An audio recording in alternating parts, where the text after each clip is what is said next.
guys, so ayan, welcome sa ating amazing video for today. Ayan, tuturuan tayo ni Madam magbukas ng buko. Kita mo naman napakaganda ng buko ni Madam. O diba? Ayan, tinanggal niya yung parang flower guys, dyan sa gitna. Yung ulitin natin, parang flower sa gitna. Ayan, tinanggal na ni Madam yung flower at may itutusok siya dyan guys. Yung yan ngayon pantusok niya dyan, no?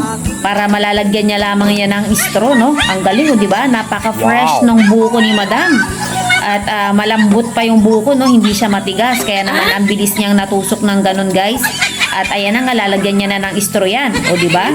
Ang galing, amazing ng anong tawag kaya dyan, no? Sa pang ano na yan, pantusok sa buko na yan. At talaga na mga straw lang ang katapat, makakainom ka na ng fresh buko juice.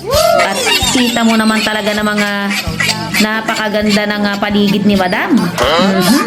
Bakit ba hindi ko maiwasan tumingin sa buko ni Madam?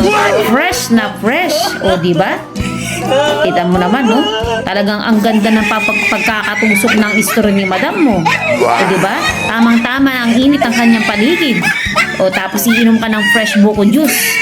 Yun. Alam mo ba yung kanina yung tinatanggal dun sa ibabaw, yung parang flower? Maganda yun sa kidney stone, guys. Gagawin mong tea, pakukuluan mo yun.